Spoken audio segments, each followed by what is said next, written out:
Ronaldo's dad. Yeah, so as a rule, we do not like Ronaldo's dad, and we are Right. glad that he's going to jail. I think that's the Sumit, story.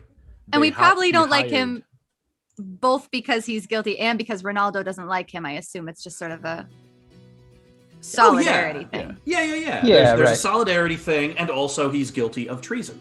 But Sumit, So- they had to fight the burning company, including Oh. Cedric the Immolator. Oh. Yeah, A so little tidbit from a previous campaign. exact. So that's kind of the story last week. Is essentially Tower Town sentenced Ronaldo's parents to a lifetime of imprisonment.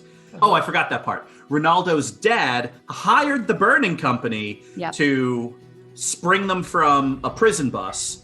But the Knights last week, intercepted the burning company, Right. fought the burning company, including their captain, Cedric the Immolator, sent them running, and then continued to break Ronaldo's mom out of jail. Yeah. And so it's the right What a guy shame. is getting punished for this, Right. but still, Ronaldo is on the lam, with his mom. So Right. So we're doing things a little out of order tonight. Everybody, welcome to Knights of Prospect. And What you that's just heard our was show. us discussing what happened last week. We'll go ahead and rewind that, replay it for you one more time before we jump on in. But first, let's go ahead and introduce ourselves. My name is Kaylee Kane. I will be playing Vil, the Forest Revenant. Sumit, you want to introduce yourself? Character name is Raspberry Snowberry. My actual name is Sumi, but Raspberry is a cleric and a priest. Am I? Let me check. Oh no. Oh, no. Oh no. Gregory, you take over. Take a moment to yourself, Oh, Sumit. no. We'll come back to you. Oh no! Yeah. So I'm Ryan Daly. I play Larry Chitbaird, the Dwarven Legionary. Folks, it's hard to say, so they call me Gregory. It's the closest common tongue analog, right there. Just a little hard ass fighter type guy. I love that description. A little It's accurate, hard right? ass fighter. Hard ass fighter guy. Yeah. Nice. Kylie, I Yeah. see you're ready to introduce yourself. Oh, Oh yes, very, very much ready. I am Kylie Rolinsick in my human day-to-day life, but in this context, I play Jelly, an 11-year-old human thief. At that, my goodness, yeah, mischievous, sneaky, quick on his feet, good with poisons and traps in my rapier and such. Just looking for glory and fame and my god adventure. Yeah. I'm gonna do a The quick only sound company check of here. heroes, yeah. Sorry. Oh, yeah. Sounding great. Can you hear me now? Yeah? Yeah. Good? Audience, tell us if you can hear Sumit as Raz the Cleric. Tell us by giving Sumit a big compliment. Something nice. Yes. Something really Matt, kind. you could, I need it. you could run a prediction in the chat. Will Sumit's on Yay, the okay. whole episode. The Oh, eye wow, patch thank is you. hot. So true. Yes, indeed. Thank you. Awesome. All right. All right, sounds good. Raz, take it away. We're gonna And by finish take it that away, I mean intro, introduce actually. yourself. Oh, okay. You're doing the campaign, Sumit. Are you ready? Oh, you find yourself in the ocean Oh. without a raft or a boat, Oh, no. just floating. We're just What do you want to do? die quickly. Yeah. Given how we fared in water situations, we would all drown, and that would be, that'd be the end. You are amongst the Riverland's finest heroes. Every time you're in more than an inch of water, it is literally life or death every roll. Yeah, we have a hard time. Even though I don't think I even can drown. We established You can breathe underwater. I yeah. can breathe underwater. Or I guess I can just sort of not breathe for a while and be fine. yeah. One of those. Canonically, Vil is breathing out of habit. Oh wow. Perhaps no other reason. So. Can breathe underwater, doesn't like to. Only. Yeah. Major inconvenience. Okay. So anyway, so Sumit, what's Raz's deal? Yeah, so Raz's deal is he's a human cleric and a priest, and he likes having fun. That's it. Sounds awesome. And my name is John Serpico. I'm the game master. That means I get to do a few things. One, I get to keep all the players busy. Every time they want to do something, I try to figure out a way so that they can do what they want to do. Two, I occasionally ask them to roll dice. One thing, audience, especially new audience, welcome, by the way, if you're listening on wherever you get your podcasts, or watching on YouTube, or watching us live on Twitch. If this is your first time, here's what to look for. Every time I ask them to roll dice, if they get a 10 or higher, they get exactly what they want. On a 7 to 9, they get some of what they want. And on a 6 or less, they don't get what they want. But no matter what happens, no matter what the number is, something exciting happens. So that's always fun. The third thing I get to do is provide brief recaps. So the brief recap, for those of you watching or listening, is that these are the Knights of Prospect. They have recently saved their home, the city of Tower Town, from a would-be dictator, and now they are restoring Tower Town to its glory, as well as traveling the Riverlands, doing good deeds to, potentially stave off evils that are quietly growing without them knowing it. But let's not worry about that. Like Yava. But Yava's probably not even gonna come up this week. So let's get started and see where we go. Here we go. Time to adventure, everybody.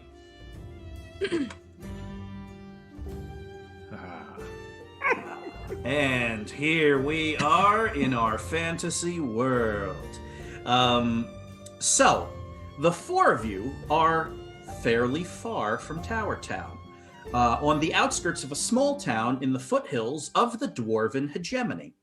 So, one of you, whoever's feeling lucky, what is the name of this town? Tietermeyer.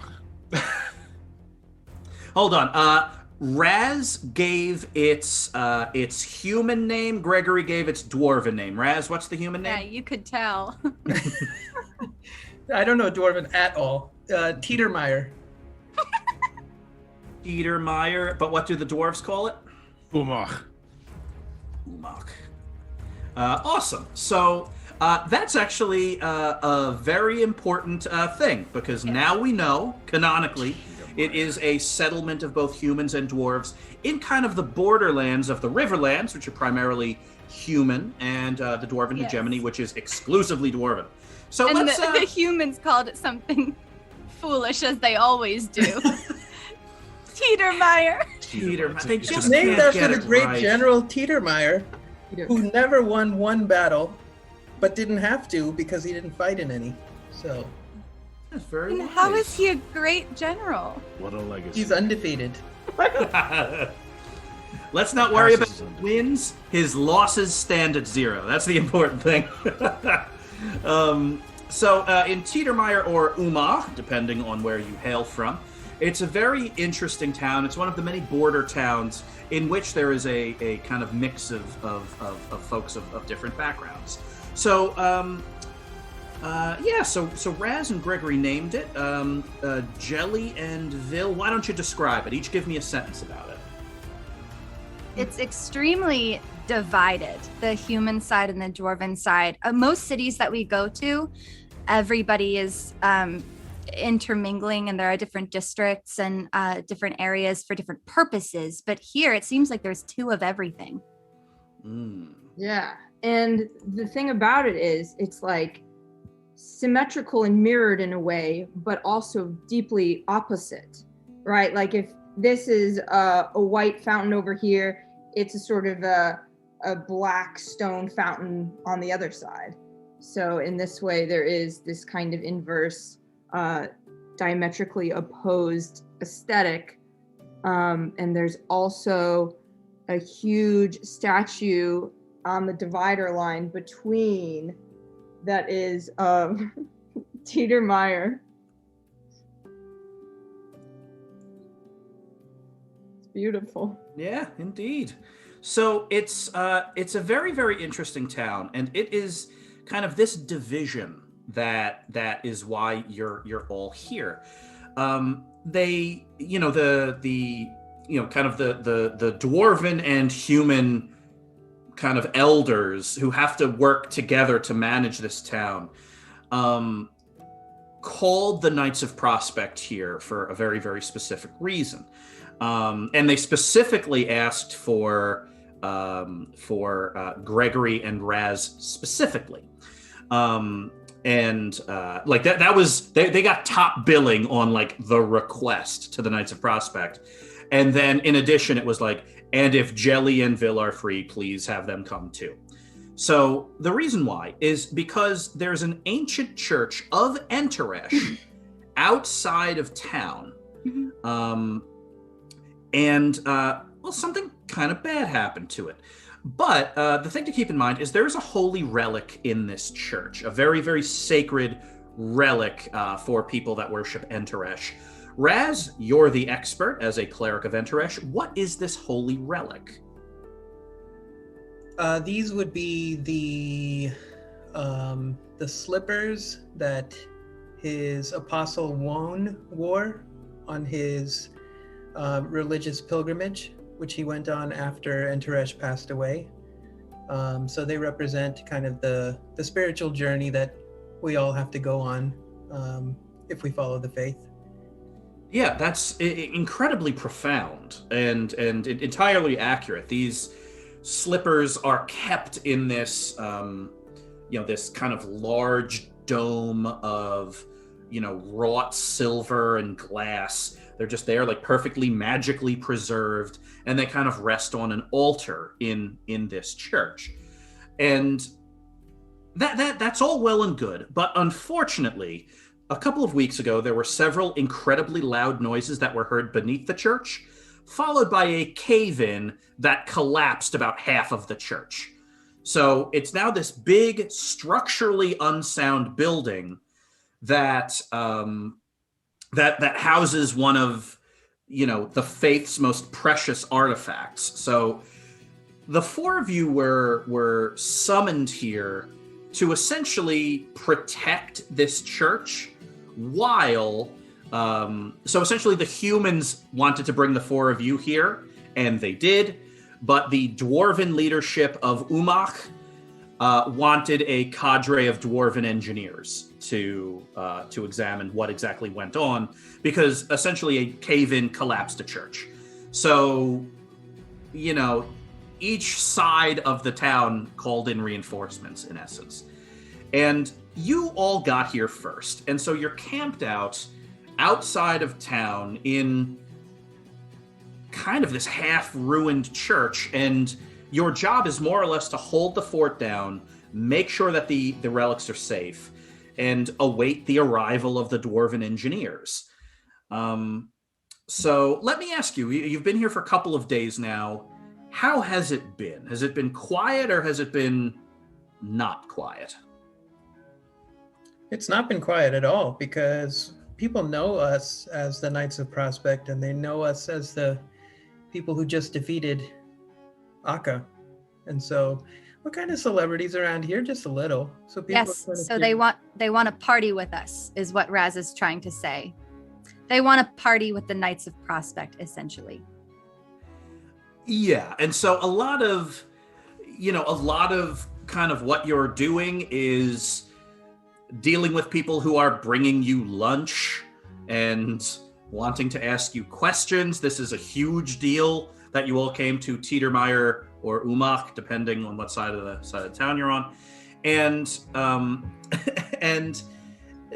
you're dealing with one of these fans right now. What is their name?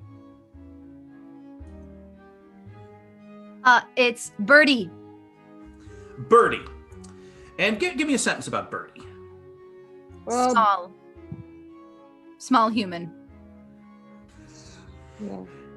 Okay, so I heard a lot of things, and I would love if you could confirm that they are true, so that I could tell the other kids that I met you and everything about them, about the Knights is true. Okay, here we go. I heard that both Raz and Vil have died. True. Oh, yes, true. That is true. Wow. Okay, I heard that Gregory has a weapon that can sing. doesn't sing. What does it do? It speaks. What does it say? It doesn't have a set thing that it says. It says what it's thinking. Okay, what's it thinking right now?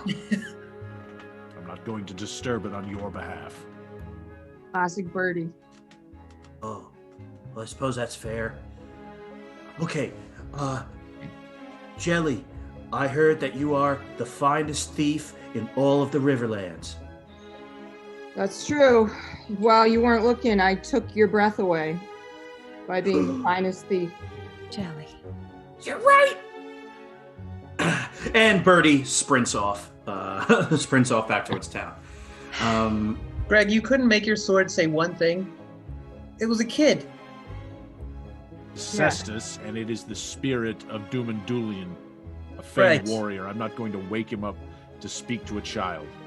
What would've made that what kid- does he say, Gregory? What does he talk to you about? What do you talk to me about? What do any of you talk to me about? I mean to say, like, do you talk about? I can't imagine you disturb him for things like the weather. I don't have specific compatriots that I speak to only about specific things. We can talk about anything. Just wondering. Do you talk to him about like strategizing mainly, or do you talk to him about your feelings, perhaps? Yeah, maybe you're going into battle and you're feeling a little uneasy or a little uncertain, and you're like, "Hey, sword, you want to back me up here a little?" Yeah. And the fact that you can talk to him about anything, the kind of trust that implies, it's pretty amazing. Cleric, do I ask you what you speak to your sky god about? You do quite often, actually, and then you downplay it quite often. Yes, well, I Yeah. would be more than happy to tell you about what I talked to Enteresh about if you have ears for it. I won't Well, tell I any of don't. you what I talked to Hobie about. Sorry. So you understand. What I speak to the Suppose I line do. breaker about is between myself and the line breaker. Secrets. Yeah, Gregory, your weapons, the mighty armored gauntlets of Doolin the Linebreaker Doomian, you know, as is often the case, is listening complacently to to what's going on, and you hear the Linebreaker's voice in your head. They called me a sword, huh? They don't. He's a cleric. What does he know? He fights with a stick. He's busy talking to a sky god. Yeah, so you see where he's coming from. His head's up in the clouds. If you're looking up at the clouds, you're not looking down at the ground, nor are you looking at what the hands of your friends, who are honor bound to save your life, are holding.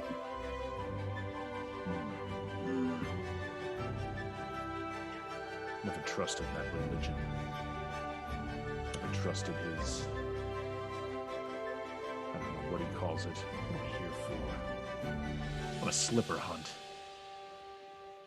This is shameful. It is about uniting the peoples and making sure they stay united. And sometimes you must do a favor for humans, even if it is a silly favor, and even if their religion is made up. Well, perhaps when the Engineer Corps gets here, we can teach them not to build churches on sinkholes. Gregory, are you telling him a secret right now? You're definitely I'm muttering something. Yeah, you're crouched pretty low to the ground, whispering at. I am a dwarf, that's how we look. Sorry. You know, you can tell us your secrets if you want to. We won't think you're any less tough. Yeah. I'm Fine. only joking. Fine. Oh, I think the reason we're here is silly. I think that's it's not a waste of secret, time. Gregory. Everybody knows that. Well, fine. Don't ask. The the day turns to night, and as has been the case the past couple of days and couple of evenings, you'll kind of divide up who needs to stay awake and watch out for fans or potentially looters. So whichever one of you is feeling lucky, you happen to be on watch, and I want you to roll 2d6 plus your wisdom. I'll go ahead and take the watch then. Alrighty. I don't need a lot of sleep. 9. Okay. So you get the choice. Do you want a large group of partiers to appear in the middle of the night, or a small group of thieves? Oh, small group of thieves. I don't care for social occasions. Thank you. Gotcha. So, Vil, you're kind of perched in a tree, scanning the horizon, and you see movement in the distance under the partially hazy moon, and it looks like you think it's a couple of wolves, maybe, or foxes in the distance, kind of scurrying between the shrubs and the low trees, but they're just moving a little too methodically, and you realize that they are, in point of fact, people, and they are coming here.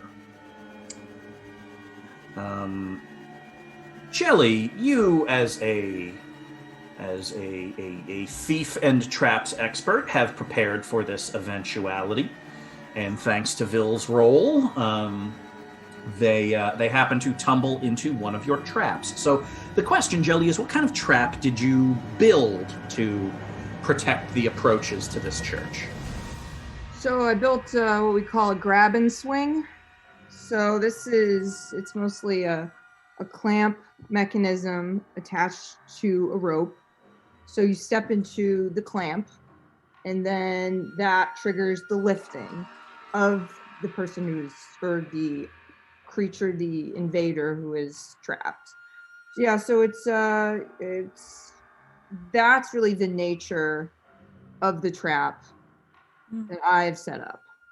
Gotcha. Let's see how well you put this thing together. Give me 2d6 plus dexterity plus another one, because that trap sounds cool. Right. I rolled 8. 8 and...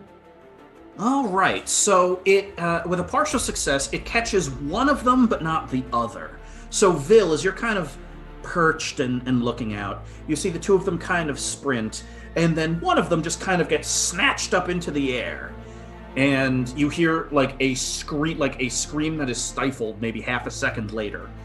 Yes. And then you are now watching, clear as the night is long, one of these two thieves trying to cut the other thief down out of this trap. Oh, yes, that's not acceptable. I'm going to take my bow, and I would like to shoot an arrow at the second thief, not aiming to kill. I'd like to, with my arrow sort of grab their shirt sleeve and pin them to the tree behind them. Sounds good to me. 2d6 plus volley. Yeah, that's definitely a called shot. I'm going to give you a +1, though, because that is also very cool. All right, that is going to be a 13. Ooh, all right. Do you want to... So you are definitely going to catch the shirt sleeve.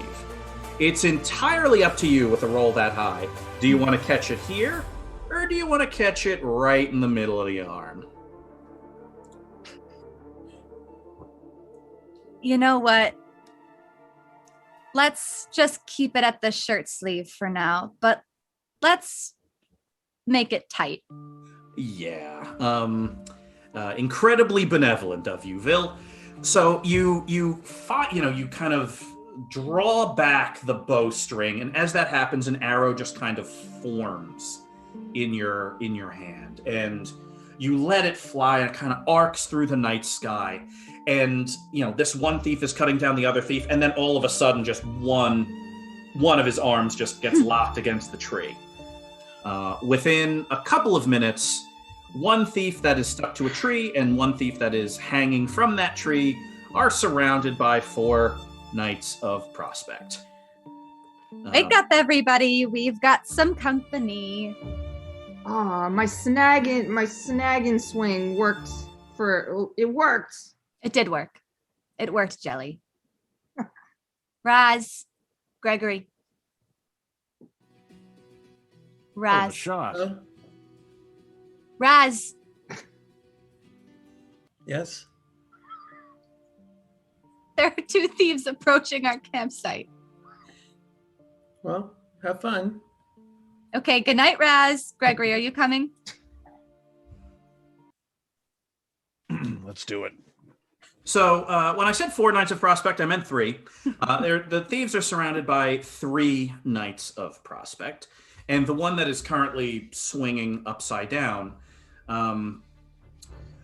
Oh boy, this appears to be a tremendous misunderstanding, and we are both very, very sorry. What were you looking for? Stuff. Ugh. And the person that's tied to the tree smacks the person upside down with his free hand. Nice walk under the beautiful sky. Can you keep it down over there? Some of us are trying to get some rest. Apologize you wouldn't want to to wake Raz, up please. the cleric. You need to sleep or he'll be really cranky. Okay? You don't want to see him cranky. You don't. We don't want to see any of you cranky, honestly. You know what? I recognize thieves when I see them. I recognize them when I look in the mirror, and I recognize them right now in your face. You're thieves. What do you want? Look at my eyes. I'm 1 inch from your eyes. What were you thieving on? Jelly, give me 2d6 plus your charisma. Oof. Oh, 11. So these thieves who are somewhere, Jelly, between 2 and 3 times older than you, are nonetheless terrified by the 1,000-yard stare that you, a child, is capable of. Both of them immediately just start confessing to the plan that was put together. They're from a town nearby. They heard that the Wones, the slippers in Wones Cathedral, the church has partially crumbled. They wanted to essentially wander through. They did not know that there would be knights here. They are desperately sorry. They weren't going to do anything, they swear, and so on and so forth. And eventually the sentences stop becoming coherent and they just start begging for their lives. I'm going to take out my hunting knife.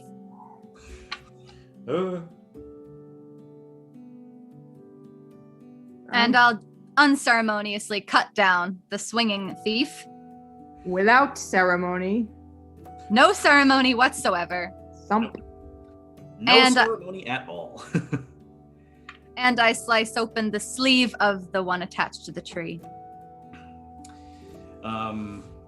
Yeah, and you do, and they with all bowing and praising your munificence, they sprint back and away. Jelly, what's munificence?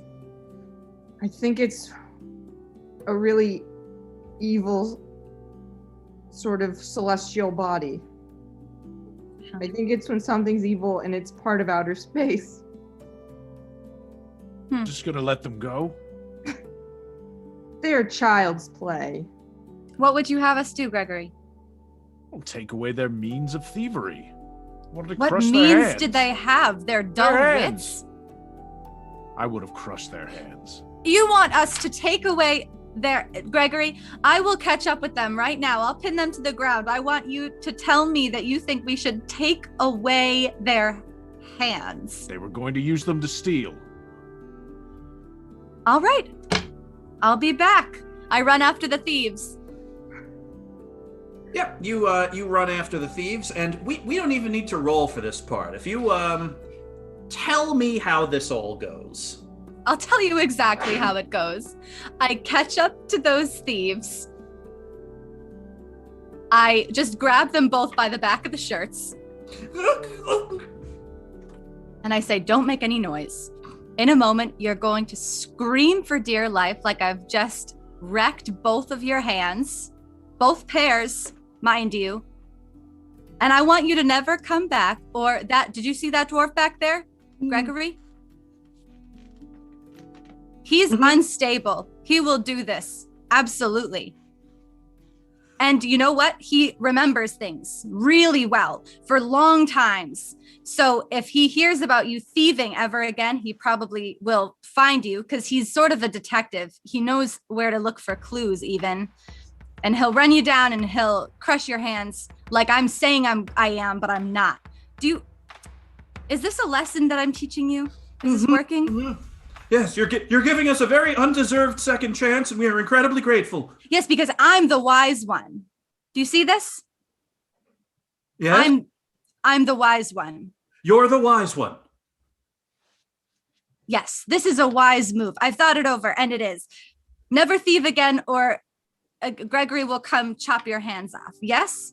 Yes, we swear it. We swear it. I've seen him do it. One time he looked me in the eyes and he bit somebody's eyeball out of their head. And that's a true story. You can go back and listen to episode 24, I think. It really happened. Understood. We will do that. We will plumb the archives of your great deeds and learn of every eye destruction that Gregory has wrought upon the world. Okay, scream like I'm cutting your hands off. Our hands! We use them for thieving and we cannot anymore. Oh, forget what we said of your munificence. You have none at all. Can't get Thank any you. sleep around here, ever. Very much. Thank you. Okay. Before I go back, I'm going to go ahead. I think I have some badger's blood in my pack, and I'll go ahead and just give it the right look. And Gregory and Jelly and Raz, you are rejoined by Vil soon enough. Her hands covered in blood, the echo of terrified screams still bouncing between the nearby mountain peaks. But you were going to bring them back. I told you I would do it myself. I wanted to crush What? their hands. What did you do? Well, Gregory, you can do it next time. What did you do, Bill? Raz, I delivered wisdom In what way? Why are you covered in blood? in I my would've- own way. I have sort of my own way that's probably somewhere in between the two of you. Maybe there's a lesson there. I'm Why are not you sure. covered I've in delivered enough blood? wisdom for the evening, I think. I would have just broken their fingers a little bit. Their Why is there so fingers? much Did you You blood? said remove their hands. You cut their Listen. hands off? It's You chopped off 2 kids' hands? They're children. I think they were. They're thieves. Were they children? They It's were in hard their, to they were in their tell. 30s. They were in their 30s? Well, even still. For a human, that's still a child, isn't it? Right. No? Earlier, you'd expressed that was still a child age range for humans. We're Yeah. getting away from the fact that you cut off 4 hands. That's uncalled for. You smell like dead badgers, No, too. I kind of called for it. Well, it's unnecessary. What were they doing? They didn't even do anything. This is putting me in They a were going difficult to. position. I did not expect. I didn't do anything to their hands. I want this conflict resolved. Did you cut their throats? No, I scared them is what I did. I gave them intimidation. Ooh. Where did the blood come from? That's just, it's from my personal supply. I have answered enough questions. Did you cut yourself? No, I have some with me for solves. There are Yes, we all healing have purposes blood. to this. No, not blood. That's not blood? No, it is. It's blood. It's not from an elf. So just to be clear, the hands are. Are you fine. not They're an elf? I am from an elf. I am an elf, and it's not my blood. What is a from an elf? What is that? From an elf. What is it from? What time is it? Is the sun coming up? How long has this night been? It must Well, have. This night has lasted at least 26 hours. After an eternity of an evening of discourse, the sun does rise, and this is the morning that the cadre of dwarven engineers from the hegemony are meant to arrive. And What is a cadre? Gregory. Cadre? A group. A group. It's a group. Thank It's you. fine. And so this this cadre does indeed arrive, because dwarves are never late when they're on hegemony business. You see them kind of coming over the hill from the east. Looks like a trio of folks, trio of dwarves in kind of the regalia of office. And Gregory, you recognize one of them even before she gets close enough for you to see her face. You recognize her because you just know how she walks. Gregory, it is Trundo, your dear friend of years and years past. Now, it seems, according to the various sigils and badges on her uniform, she has done quite well for herself in the engineering corps. You can see, Gregory, even at this distance, that her gait changes when she recognizes you as well. And you see her kind of talk back to the other two engineers coming with her, and they pick up the pace a little bit. Jim, I have a quick question. Is she a knight? Nope, she is a dwarven engineer from the hegemony. Oh, okay. I'm just wondering if she's a knight, and it sounds like no is the answer. Thank you. Engineers are just as respected in the Well, hegemony. in the hegemony, maybe. I've never been. Could be true. Well, What? technically, you're in the. Technically, you're in the hegemony. This is. We're in Bontok. Ombak. Bombak. Yes, a hegemony outpost. You're not. Don't worry about it. Outpost outside of The post. the post. Hail, legionary. Hail, engineer. It's been some time. Yes, it has. She places a hand upon the side of your arm, which technically, in terms of kind of diplomacy, still allowable, but friendlier than the introduction requires. It's good to see you, Knight of Prospect. Good to see you, hegemonic engineer. Look at you. They kit you out. Something nice. This is impressive. I always knew you had it in you. Excellent whispering craft. to And Joel. I'm Vil. Hello, Your Munificence. Welcome to the outpost, which is where we all are. Yes, indeed. That's Yes. where we are. I'm. Hello, Vil and other knights. I am Trundo, engineer, first rating of the Dwarven hegemony. We've been summoned here by the government of Umak. It is very, very good to know that we will be working side by side with those of your reputation. Yeah, it seems to be a popular spot here. Well, People it's trying to steal these human relics. They built their church on a sinkhole. Honestly, that's what I think this is. Typical human foolishness.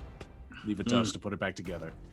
Well, let me and my colleagues be the judge of how intense the foolishness of these particular humans are. of course.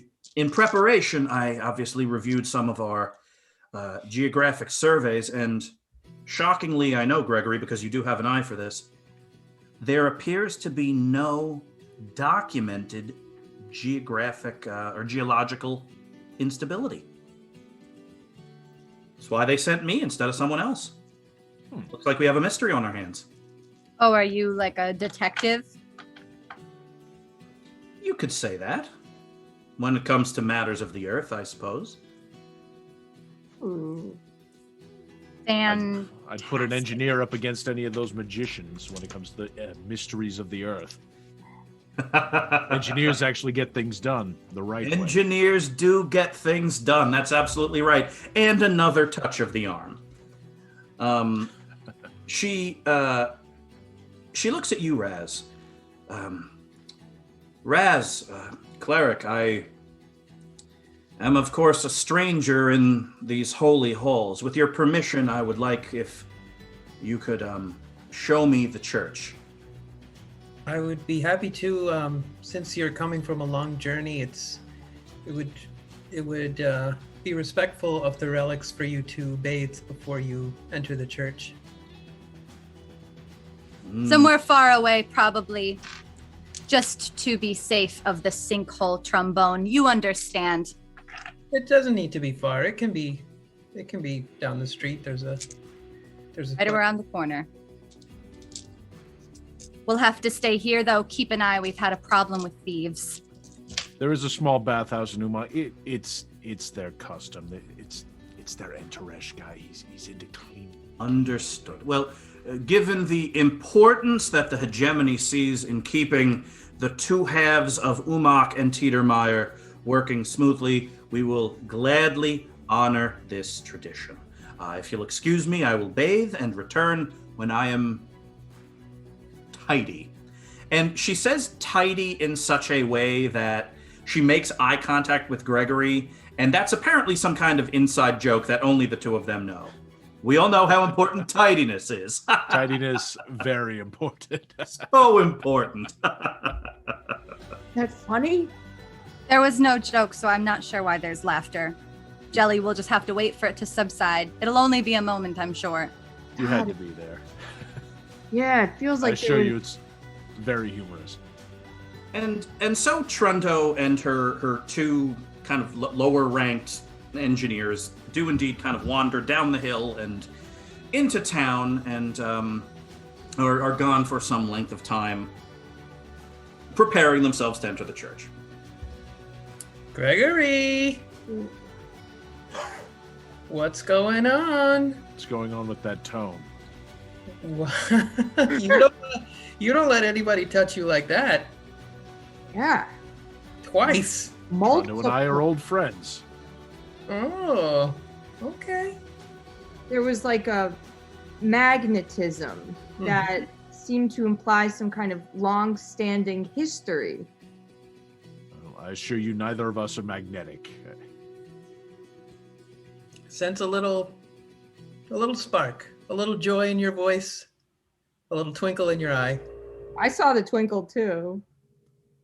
Look, it's not often that I get to see an old friend back from my hometown. So it's nice. It's nice to catch up. It's nice to see a familiar face, someone with whom you share a common background, common stories. We knew each other's families. Wow. How often do any of us get to see that? Out living this life. I didn't have any friends before Hobie. Well, you consider yourself lucky. Your friend is always with you. He's not right now. Right. Hobie's amazing. You're really lucky. Yes, really we all lucky. love Hobie. I think it's nice, Gregory. It's just nice to see. A little joy in your voice. It is nice, thank you. It's Trundo, by the way. Bill. Trundo. Trundo? Trundo. What did I say? I believe you said trombone, Like the brass instrument? like the brass instrument. Common mistake. You're not well versed in Dwarven tongue. Names can be a bit hard to pronounce. I'm sure I can manage. I'll be sure to greet Trumpet with open arms when she gets back from her bath. Trundo. Mm-hmm. Thank you. Yes, thank you, So Gregory. It's not a plosive. Anyway, yes, it's nice to see a familiar face on such a normal deployment. Trundo and her assistant engineers return in good order, and not after too long. They, the three of them, but Trundo particularly, looks incredibly refreshed and with the road weariness kind of washed away in the bath. She is as well, Gregory, as radiant and self-assured as you have known her to be over all of these years. With that, all of you do indeed go into the church. And Trundo gets to work. This is an important role, but Trundo's not going to make it because Trundo does not have any dice. So, Gregory, we're going to have you make it. Why don't you go ahead and roll 2d6 plus wisdom? All right. Wise am I? Not very. So that's a 5. Okay. So 5. Yeah, not great. Trundo begins working her way through the church, kind of getting fairly close, like kind of tying herself off to pillars and kind of gazing into like the various open chasms and fissures that have kind of rended this church in half. She's taking very, very meticulous notes, conferring from time to time with her fellow engineers, and turns back and looks at all of you. Well, all of this is incredibly irregular. My basic scan of the area reveals that the original geological surveys were accurate. This church was built on stable land, so as foolish as these humans might have been, they were not foolish on choosing a location. The Well, walls here, Gregory, as I'm sure you know, are structurally sound, if not of superior craftsmanship. This place should have been standing for another 500 years before we even saw cracks in the mortar. that is incredibly insightful, Trunkle. Thank you so much for stopping by. If you need any rations, we have some spare for your journey back. And thank you again for hold all on, the Bill. advice you've. Are you saying something dug this out? Gregory, that's exactly what I'm saying. And in a great hurry. Like a creature? Have any of you heard of something called a gray render? And before any of you answer, the rest of the floor of the church caves in. I want all of you to roll 2d6 plus your constitution. Oh. Oh my god.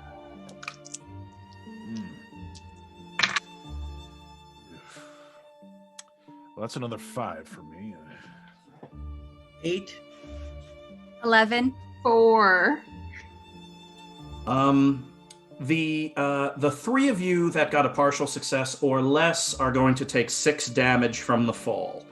All of you fall more or less straight down in a giant pile of rubble and stone tiles and chunks of wood and crash in a giant heap down what looks like it to be a giant sinkhole. Vil, you maneuver down far more gracefully. What does that look like? I just feel the floor starting to fall, and I sort of jump off of the piece that I was standing on and kind of slide down the edge of what's caving in and sort of land on top of a flat piece of stone.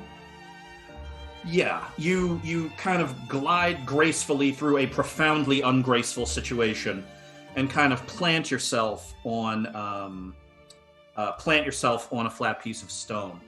A couple of seconds later, Trundo follows you. She's on climbing line that's just kind of letting out in real time, and she kind of lands on that same piece of flat stone. Vil, are you all right? I'm quite fine. And yourself? Just fine, though that certainly confirms the Grey Render suspicion. All right, let's get your friends out of here. Is everybody all right? Jelly? Sure. I hit every side of every stone as I fell. Okay. Yeah, Jelly, you've been tenderized. My brain feels like fire. All right. I'm gonna take out some salves from my pack. I'll start handing them out. Yeah, all of you that need awakening are kind of brought to. It's the four of you plus Trundo. The two engineers, the two other engineers up top, essentially dove out of the way and are now kind of shouting down to all of you, saying that they're going to secure the perimeter and try to make sure that there aren't any cave-ins. They're extending all manner of weird kind of dwarven seismic contraptions. But as it stands right now, all of you are probably 30 feet below the surface of the earth. And you're staring at a giant, probably 8 feet across, 8 feet high, circular tunnel heading one way and heading the other way. And this is not a smoothly hewn tunnel. This looks to be the work of something really big that was chewing through this really fast. Trundo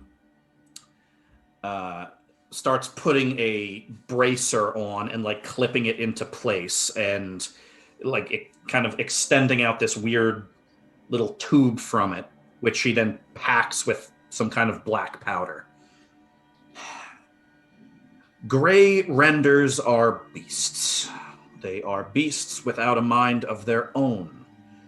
They usually create some kind of bond or an affinity with a higher form of life, something sentient, and they do its bidding. And its bidding, anyone that takes a Grey Render as a thrall wants to dig, and wants to dig in a hurry. So someone let loose a Grey Render in this hillside.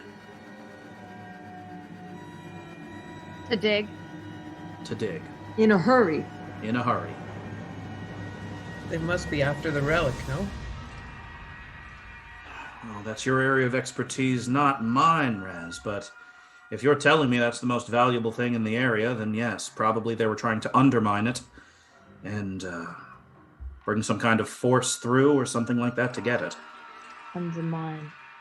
They are under it and mining. It's so it seems. What kind of weapon is that Trunkle? A Grey Render? Oh, this on my arm. Yes, that. I'm still working it out, but now's probably as an appropriate time to use it as any. I call it a blunderbuss. Something of my own working. Great name. It is a suitable tool if you are not skilled enough to draw a bow. Not all of us can be. Quite. Got it to work? Well, I suppose, Gregory, we're going to find out. I certainly was able to put shot through heavy boards. Cracked 2 inches of slate the other day. Gregory says that only cowards shoot from a distance. Well, it won't be from that great a distance. And I believe I rescinded that comment in light of previous events. But I'll take anything we can get against a Grey Render skull. Fair enough. Well, knights, let's go hunting. Vil, you're the tracker. Yes. 2d6 plus wisdom to hunt and track. Let's do it. 10. Fantastic. So you know exactly which way it chewed through, and you also can choose one of the two things from the hunt and track sheet. If you have it in front of you, pick one of the two. Oh boy, oh boy. One of the two things on my hunt and track sheet. Or in the hunt and track section. Gain On the hunt. Yes, yes, yes. information about your quarry, or determine what caused the trail to end. Let's gain a useful bit of information. It's got an incredibly thick hide, which means that things like weapons will do less damage unless they're enchanted, or you're putting cold shots into parts of it that are less armored. Understood. Is there anything you all want to do before? Well, frankly, you know where it is, you know how to get to it. The next thing you're going to do is fight it. Is there anything you want to do before that fight starts? Raz, I don't suppose you can enchant any weapons. I can indeed. You can? Yes, With magic? indeed. I have a spell that is called Magic Weapon, and enchants whatever you may wish to throw at it. Does anyone have any weapons they would like enchanted? No. Gregory, you don't have any weapons you would like enchanted? I have cestai that are imbued with the soul of a dead warrior. Right. That should suffice. Trundo course. kind of pauses for a second. In the excitement of all of this, I didn't congratulate you. We heard about you getting the Linebreaker's cestai. Congratulations. Oh. Thank you, I guess. News travels fast. When it's good news, and about someone that we're all pulling for, yes, it does travel fast. Thank you, that's good to hear. Jelly, would you like anything enchanted? Wow, yeah. I mean, maybe my rapier. That might be just the thing to take it up a notch. Absolutely. All right, so we're gonna do this all in one roll. Anyone that wants a weapon enchanted, it's all gonna be one big enchantment from Raz. So Raz, just roll it once, and anyone that wants an enchanted weapon, you now have one, assuming Raz gets this right. Give me 2d6 Yeah, plus I'll put in my hunting knife as well. Your Raz, magic up my helmet. Why not? Maybe I'll spear the thing with it. I am crying out to Enteresh to deliver some magic to these weapons.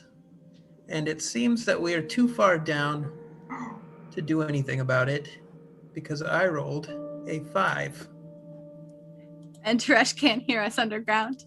No, Sky God. did not know that. God. And as Gregory, as you say Sky God, Trundo and the warrior spirit of Doolin the Linebreaker, Doomian, each echo, Sky God.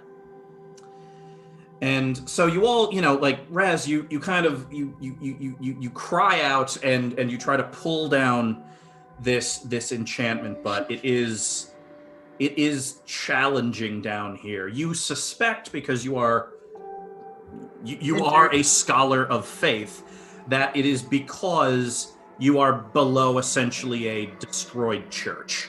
There's something about that that's creating a very, very negative effect. So you all, Raz kind of shakes his head, and you all kind of gird yourself and move forward. Apologies, friends. It's just this doesn't usually happen. It's just the situation with the broken church, and It happens to everybody, Raz. It's all right. Yeah, it's classic broken church. Don't worry about that. We'll try again. We'll just try again later. Yeah. Just let us know when you're feeling ready and maybe we'll give it another shot. Okay. Maybe just in like 30 minutes or so. I have a banana in my pack. Do you think that would help? Yes. I give Raz a banana as a snack.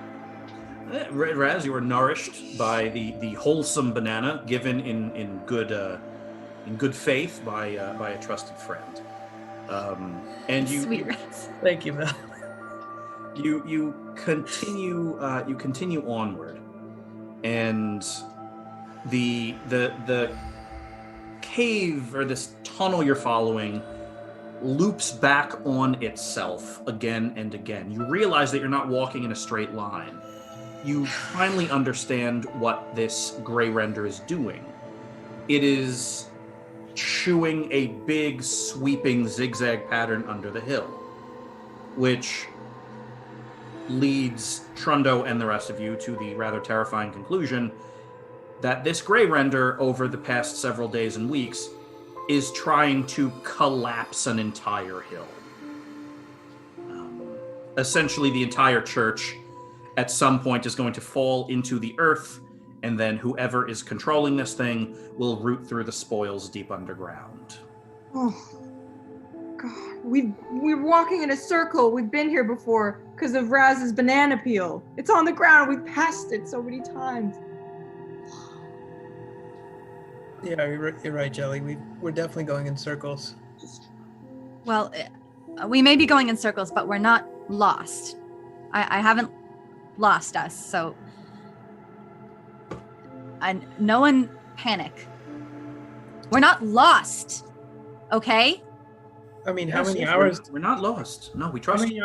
How many hours do you think we've been down here? Because feels like a long time. Yeah, it's been a long time because we've been walking a far distance. And Raz, you've only had a banana, so you're probably getting hungry.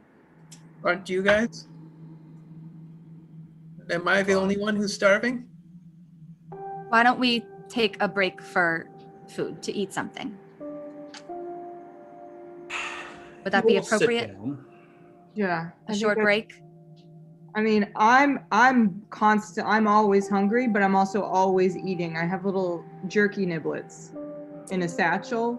So I'm popping those consistently. Okay. Well, I don't want to hold us back. I mean, you guys, maybe I'll just sit and you guys. No, Raz.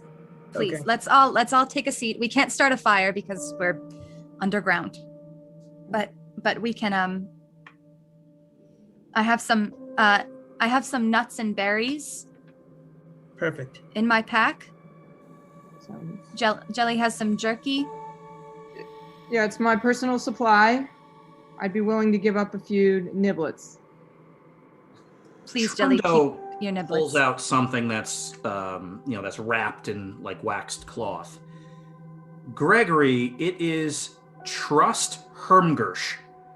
You haven't had this in years. Not even hungry, but suddenly. Trust Hermgersh has a way of finding a path even to a full stomach. Ah, She please. splits it in half and hands half of it to you, Gregory. And then she pauses. Oh, I'm sorry. Would anyone else like some? They probably wouldn't like it. It's an acquired taste. I'll try some. Yeah, Gregory, what is Trust Hermgersh? It's essentially it's SCOBY leather, essentially. So we culture a symbiote of algae and bacteria together. It forms leathery layers. You can feed it with various herbal teas, and you can press this leather into a nice. It's a bit sour, a bit bitter, with notes of sweetness, and a firm, almost meaty texture to it. It'll keep forever, and full of vitamins and minerals. I'm good, thank you. I'm gonna stick with the nuts and berries.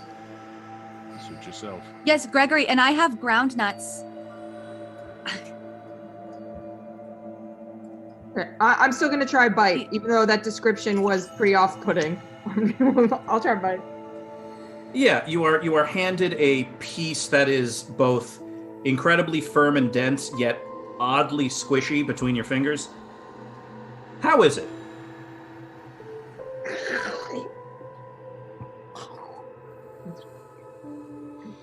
It's got a pretty good mouthfeel. Pretty it's got like a sort of a wrinkly outer texture. It's got some spicy undertones. It's got a sour top note though. Mm-hmm. You're right about the leather. Give it a good What- chomp what- through with the molars. What is it? Work the back teeth. That's how it breaks down. What is a top note? I'm just chewing with the back of my teeth, Oh, not the front. okay. Oh, it's completely different when you do that. Gregory, Trundo leans over and whispers in your ear and kind of gestures to Billy. I like them. Ooh. They're pretty good, right? Mhm. Sour top note. Woo!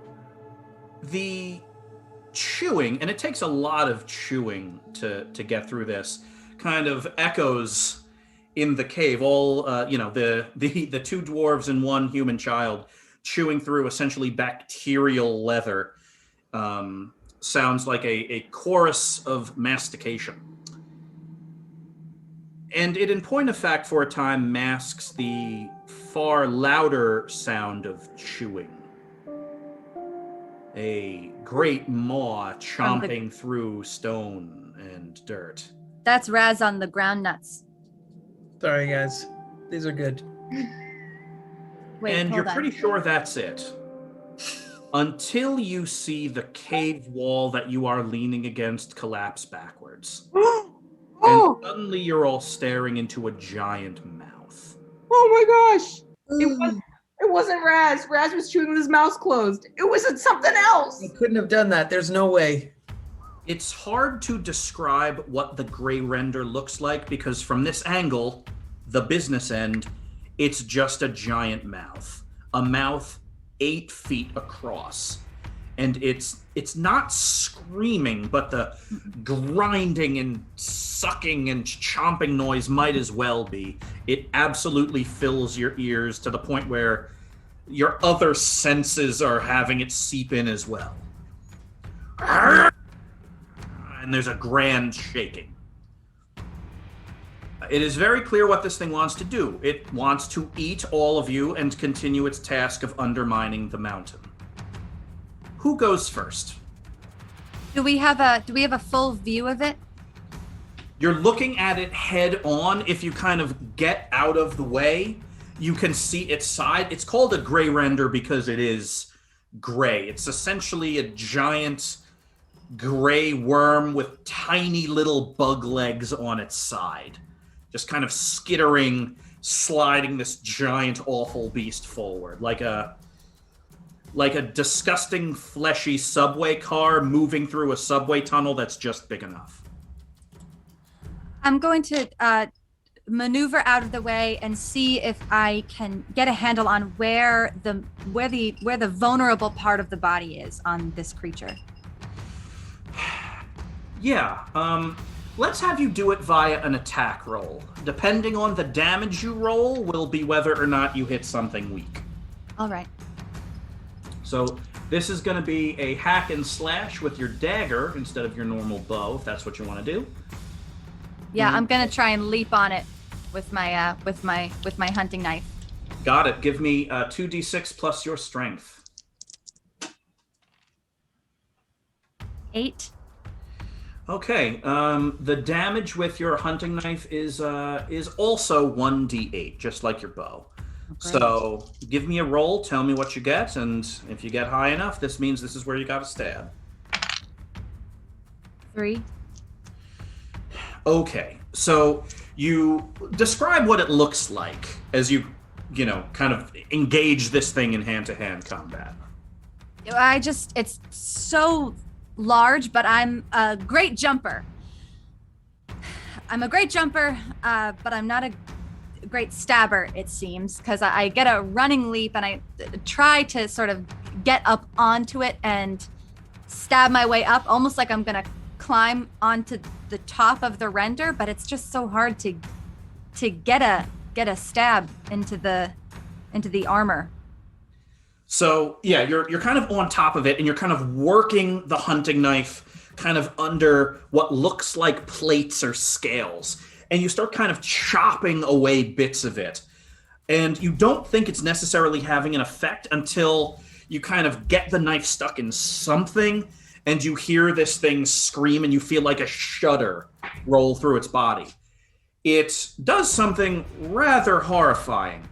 It rolls over. Oh no.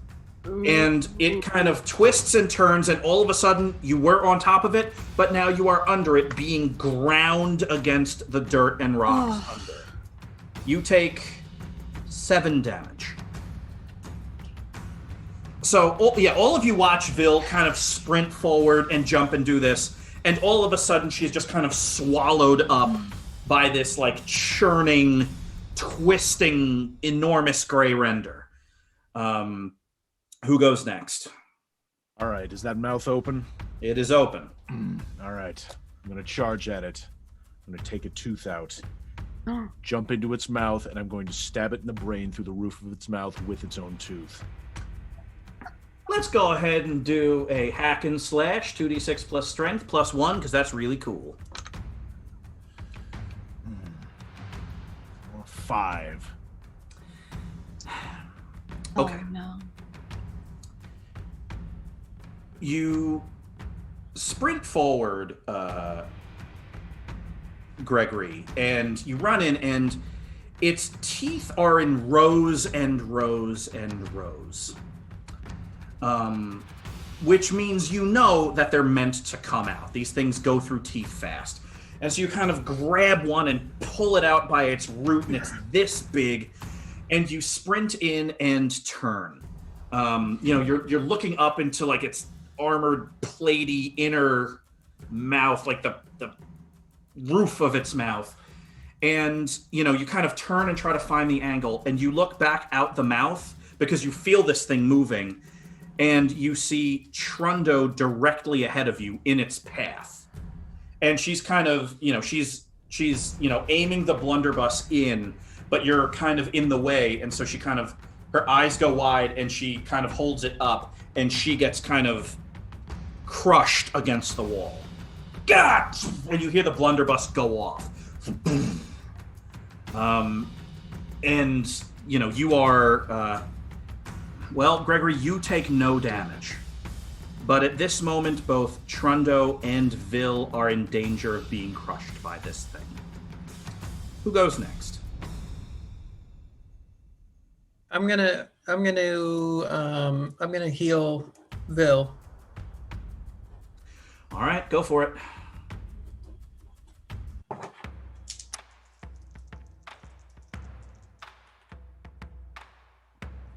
Eight. All right. You do your heal. That's a cure moderate wounds. That's very good. So do 2d8 healing. I probably should have waited on that one, but oh well.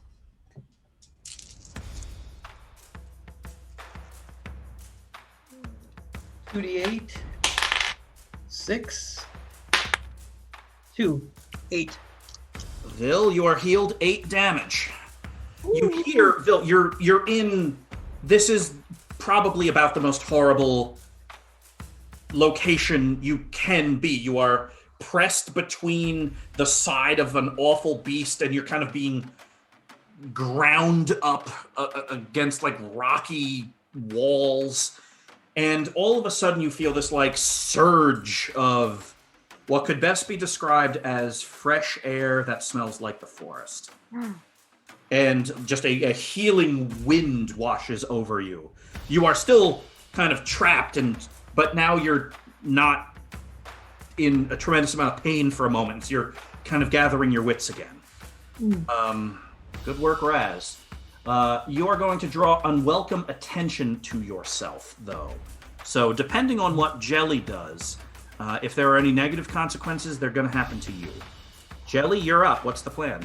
All right. So since this thing rolled on its back, first and foremost, I want to get it to roll back over. And I'm going to use, growing up, I had a basket of snakes that I trained how to flip and, jump up and high five each other with their heads, stuff like that. So I'm going to try to get it to flip, but I'm also going to dip my rapier in oil of Tajit, as well as I stole a jade letter opener from an office recently. So I'm going to dip both those in oil of Tajit. So after it flips over, I'm going to scrape that along it, and that should put it into potentially sleep if it's enough. So Here's I got hoping. a lot of moving parts here. A lot of moving parts. So what we'll do, let's have you roll hack and slash at a -1, because this is kind of a 2-part plan. Yeah. If it works, fantastic. But hack and slash to get it to flip over and then to work your poisoned pair of blades into its soft underbelly. Woo! I got an 8. All right. Well, the good news is that it flips over and you start kind of running the blade that you own and the blade that you acquired kind of into its side. Vil, all of a sudden you're back on top of it again because it has started to corkscrew in the tunnel. So the problem is, as it's kind of chewing and turning, Raz, it clamps down on your leg. And you're now kind of half in its mouth and half out of its mouth. You take 7 damage. But 7 more? Damn, I'm down. But Jelly, you do damage. Oh, Raz, are you still conscious? I'm down to 5, I think. Ooh, okay. Oh, good luck. Jelly, do your damage with your rapier. If you get, it's 1d8. If you get a 7 or an 8, that oil of Tajit actually will start overcoming its senses. Okay. Okay, I rolled 6. That's what I rolled. Okay, 6 damage to it. So at this point, kind of the attacks are becoming a little more concerted from Jelly and Vil. You know, this thing is kind of still moving and twisting around on itself. It's essentially a worm the size of a subway car. That's how you can kind of envision this. And so at this point, Vil, you're on top of it, kind of working at it with the hunting knife. Jelly, you're running alongside of it, kind of scraping blades against it. Raz, you are directly in front of it because it's trying to chew through your leg. And Gregory, you are technically inside of it. Also, you do not know where Trundo is at this point. Back to the top of the lineup, though. Vil, you go. What are you going to do? All right. This thing looks reptilian to me, like a reptile. A lot of reptiles have a vulnerable spot in the top part of the skull, just at the base of the skull where it meets the neck. Instead of using my hunting knife, I am going to have a black ash arrow appear in my hand, and I am just gonna grasp it as tightly as I can and try and shove it down into the skull where I believe that space is. All right. Sounds like a hack and slash to me. I'm going to give you +1, though, because of strong logic of that. Oh, no. 6. So you get on top of it, and actually, Vil, here's how we're going to play this. You can do damage to it, but any damage you do to it is also going to be done to Trundo. Do you want to roll for damage?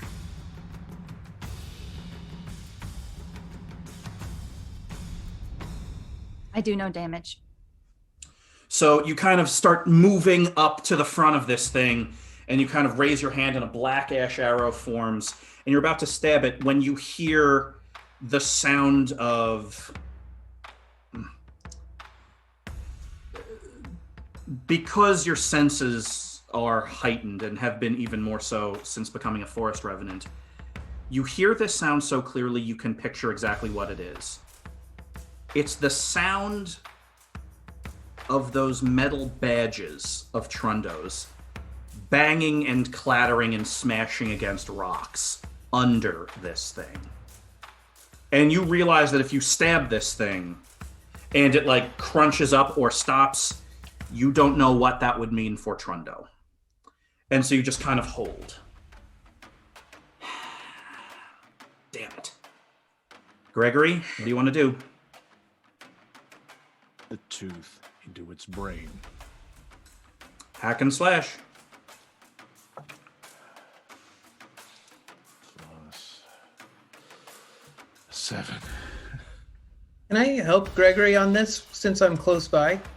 Can I like use my mace to knock a tooth out with as he's trying to pull it or whatever? Yeah, Gregory has a tooth, but I think he might need 2. So, I like that idea, Gregory. What that's going to do is buy you a reroll. If you want to roll hack and slash again, roll hack and slash again. Your choice. 2. 9. Okay. So Raz, you could see Raz because this creature is trying to chew and digest him. But you see Raz kind of draw his mace and kind of take a big swinging strike kind of across and in front of him, and it smashes out a bunch of this thing's front teeth. You grab another one and take both and kind of jam them upwards into the roof of its mouth. Give me your full damage, like it was the cestus. Is... Let me see.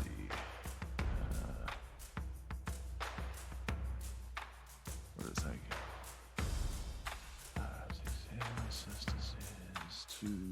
2d4 plus 2. Yes, so that is an 8.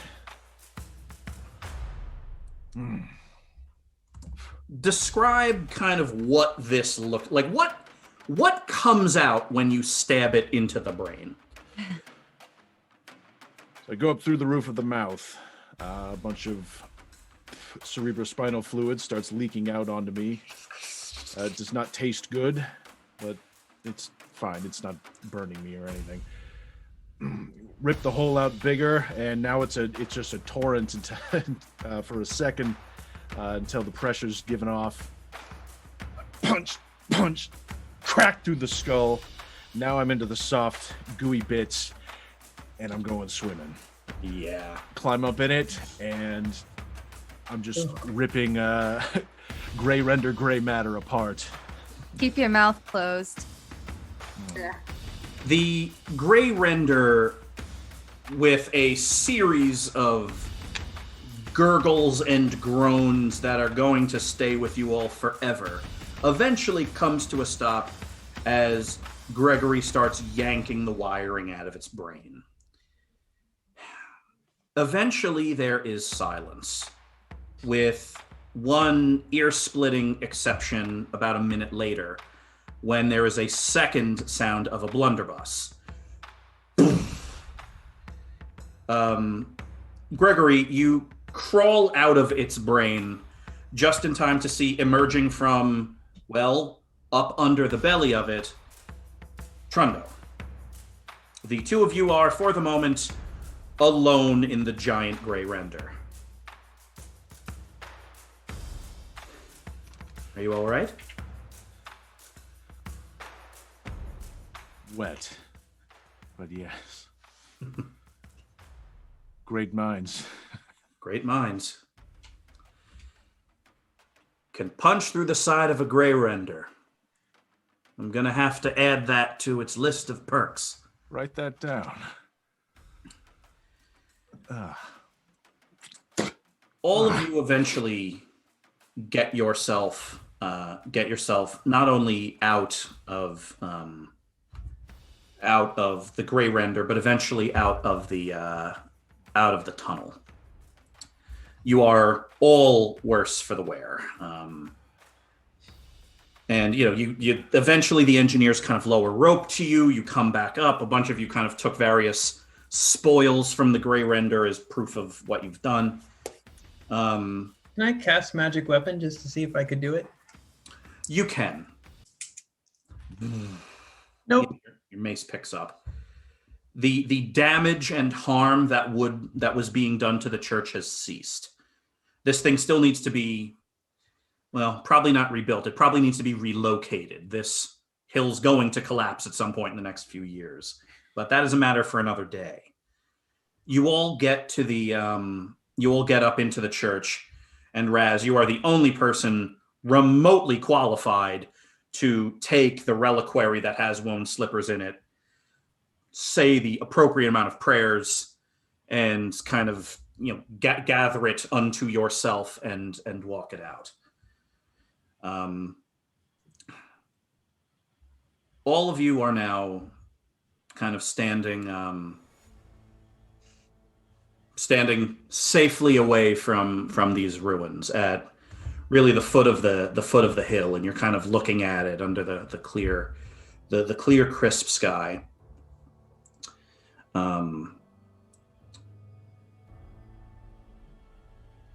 Trundo looks at all of you. Well, I didn't expect to be fighting a Grey Render today, but I also can't think of a group of 4 I would rather fight one with. It was an honor fighting with you, Trundo. Same. Jelly, tremendous amounts of bravery. I saw, or rather heard, what you did trying to poison it, and Vil, we wouldn't even be in this position unless, if you couldn't have deftly tracked it this whole time. It was nice to meet you, Trundo. Thank you. Well, Legionary, I have to head east and file a report. Near, I'll, when I'm back in Durnagame, I'd like to see the blueprints for that. You'll have worked out the kinks. The, blunderbuss. Like to see it in fully prepared action sometime. Sounds like a plan, Legionary. They really like each other, huh? No, Right? Jelly, I don't think they do. I think they really do. I think they really like each other. They They're over here. You know what? I think they really- It's really no one's business but theirs. So why don't we pack up camp while they're Put a speaking? hand on Trundo's shoulder. Oh! Oh! She smiles. Do you kiss her? No. She puts a hand on yours, nods her head. Until we meet again, Legionary, until we meet again, Knights of Prospect. All right, engineers of the hegemony, let's head home. And she spins on her heels and walks east. We should start our journey back to Tower Town. Phil, can I have Everybody? a word? We're not going to talk about that tension in the air that we just witnessed? It was thick. It was Tension was hot. thick. Oh, man. So I said, look, when have you ever seen me around a dwarf? Much less a dwarf with whom I have an existing relationship. Relationship, huh? Yeah. This is how friends interact. Old friends. That's what we are. Your So relation. how many rations do we think we'll need? Phil, 1 day's. Yes. do I detect some sort of jealousy? Do I detect some sort of sarcasm? You were very rude to Trundo. Oh, I want you to know something. Trundo is an old friend of mine. We go back a long time, but Trundo is not kin. You are kin. You were the one who saved us at the Battle of Etama. You've been there. I would trust you with my life. All of you. What we have is stronger than anything, so no more of this sarcasm, no more of this doubt. Do not doubt what we have. I think Gregory secretly likes us. I think Gregory likes us. I'm gonna go up and hug Gregory and say, "I love you, man." Very well, cleric. Oh. It'll be on you to wash off the cerebral goo. I don't even mind. Oof. I got a splash of that in my mouth too. It has sort of a sour top note to it. You know what it does? I wouldn't recommend it, but I've had worse.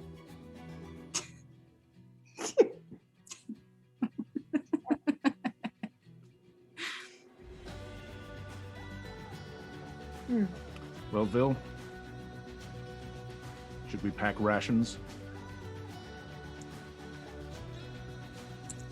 Yes, Legionary, I think we should.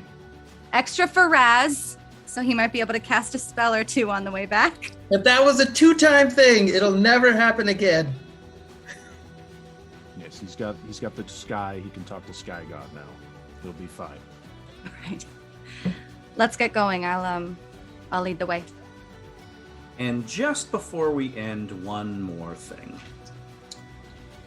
A couple of days later, dozens and dozens of miles away, under the great mountains on the outskirts of the hegemony, a deep elf is walking through a collection of tunnels as various elves are coming and going, as well as humans. They're carrying equipment, they're carrying paperwork. And we see this elf as she kind of maneuvers through people and eventually opens a door with a very unique symbol on it. And sitting inside is Yava. She's taking a meal. Yava looks up at the other deep elf. The slippers, did we get them? No, Yava, we did not. Well, I thought you had a gray render in your thrall. Surely, human architecture is no match for one. No, Yava, but 4 Knights of Prospect and Hegemony Engineer apparently were. Yava nods. Then we shall double our efforts as we continue to expand. So we'll end it right there. Yes, indeed. Friendships renewed. Relationships gaining texture. Delightful stuff. Oh, that was great. Trundo! Gregory! Trundo! Real and not just an illusion this time. That's right. Yeah. And then Real Trundo. I knew she'd be back. Speaking of things that are very real, we appreciate all of you, our audience, in a very real way. Thank you very much for tuning into Knights of Prospect. If you are watching it live here on 2MB Studios on Twitch, thank you for doing so. And if you haven't yet subscribed to the channel, please do.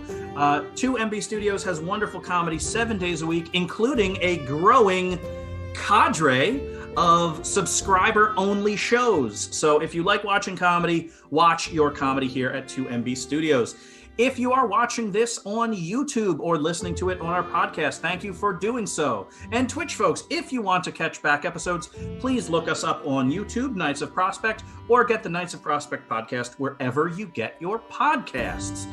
Everybody, thank you so much as always. Oh, by the way, one last thing. If you are a big fan of learning, we strongly recommend going to 3weeks.courses. That is a great website. We are partnering with the 3weeks.courses organization. They offer amazing classes in 3 weeks that can teach you everything from how to run a role-playing game using the power of improv to personal finance and everything in between. Tell them your friends at 2MB Studios sent you. Also, if you're here right now on Twitch, in exactly 23 minutes, Sleepover, which is an absolutely fantastic comedy show, is starting. That's starting at 10 p.m. Eastern Time. And you have just enough time to get a snack and a drink and watch some incredibly funny people be funny. So we recommend that as well. Everybody, thank you as always, and thank you for adventuring with us. Good night.